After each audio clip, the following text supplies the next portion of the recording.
This Guy's Garage. Like and subscribe. Well, thank you, Chair. Mr. Morneau, thank you for being here. I do want to recognize your significant experience in both the public and the private sector. And in order to help set the context, I want to ask you a couple questions about the budget. What letter grade would you give the latest federal budget? I have not taken the time to go through the budget line by line. Certainly, during my time in office, among the things that we did that I think were important included the Canada Infrastructure Bank as important. Chair, just to follow up on that, though. I mean, I'm not asking you to sort of quote chapter and verse, but overall, in terms of your impression of the budget, is it an A budget, a B budget, a C budget, a D budget? What do you think? As you can imagine, I took some time to prepare for this committee meeting this morning and made sure that I reviewed the Canada Infrastructure Bank. But among the things I reviewed, it did not include the budget for this year. Okay. I'm trying to set the context here, but in terms of this whole area, do you agree that government spending is driving up inflation? Point of order, Chair. Yes, Mr. Chahal. This is out of order. Mr. Morneau is not here to answer questions on the budget. He's here to answer questions on McKinsey and CIB, as that's what our study's about.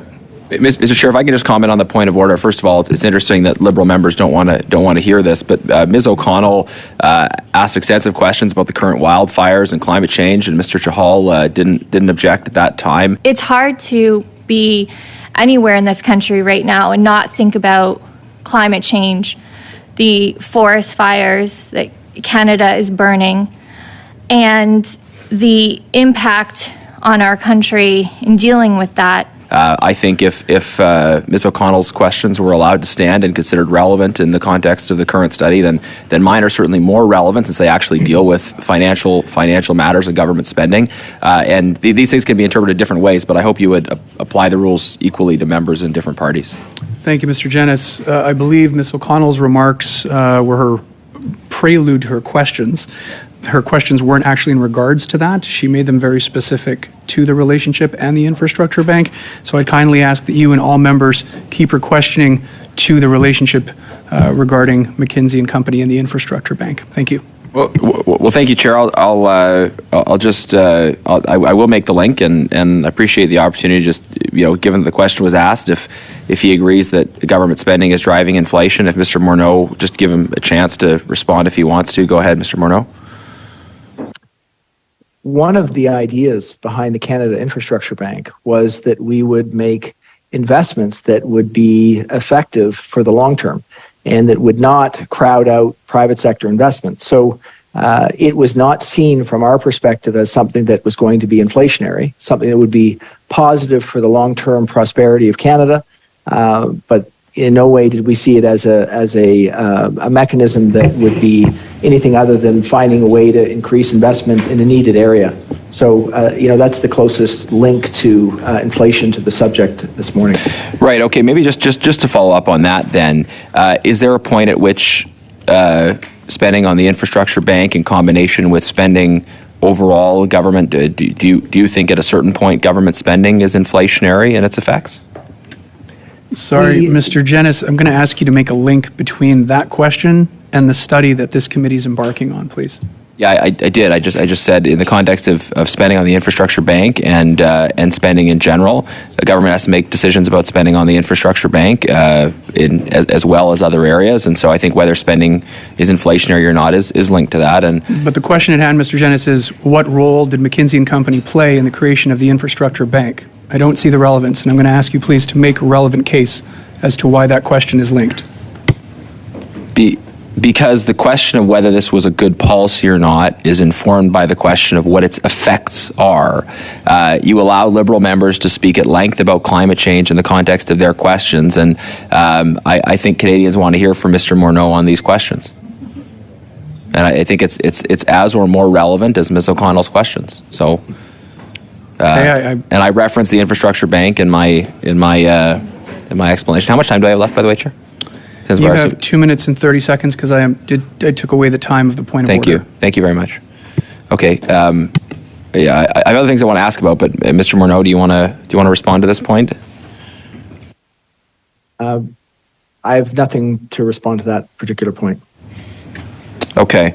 In terms of the management of the infrastructure bank today and the current situation of its activities, are there things you would be doing differently if you were still the finance minister today? I'm not closely linked to the Canada Infrastructure Bank today, so don't really have any way to comment on their current management or governance.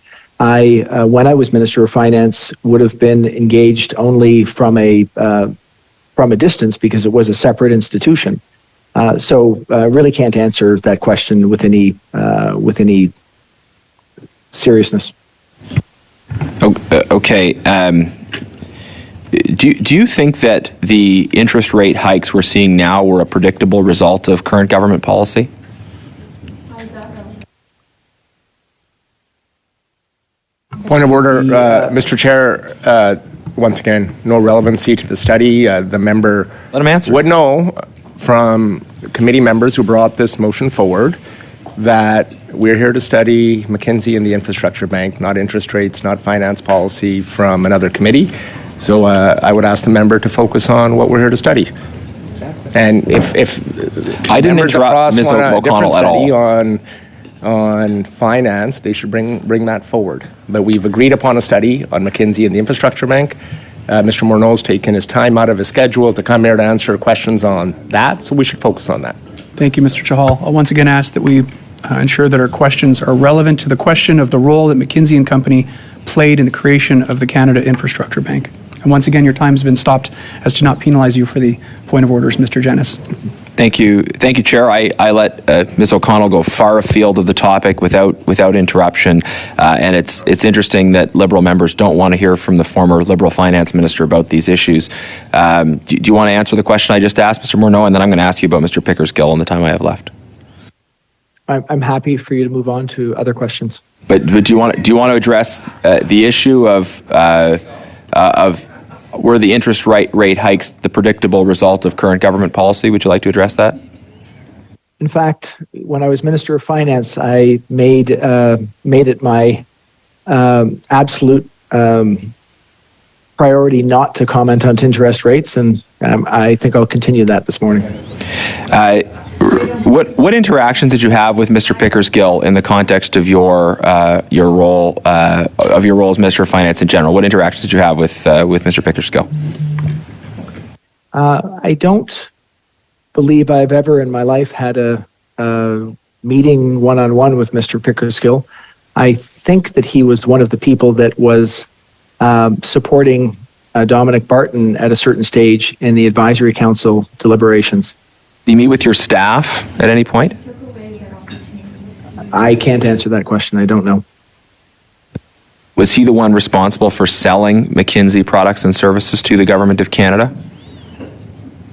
I had no exposure at all to any meetings, any commercial meetings with McKinsey during my entire time in office. So my only limited exposure would have been the work with the Advisory Council, and there was no commercial aspect to that interaction. No, but the interactions brought Mr. Pickersgill into situations where he would have had access to senior officials and to political staff. And you're telling us that you were disinterested in the question of how he ultimately used those contacts to hawk McKinsey's products and services. 15-second response, please, Mr. Morneau. I had no exposure whatsoever with him or with McKinsey in any commercial way, so I have no way to answer that question.